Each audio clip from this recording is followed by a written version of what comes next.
Do you know where the heaviest rainfall on Earth happens?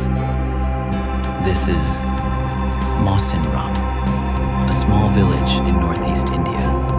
But when it comes to rain, it leads the entire world. Every year, this place receives more than 11,000 millimeters of rainfall.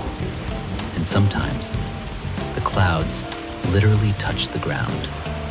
Wooden houses, strong rooftops, and the lives of people here move along with the rain. Here, rain is not just weather, it's an identity, a feeling. If you truly want to experience the magic of nature, visit Mawsynram at least once and follow for more places like this.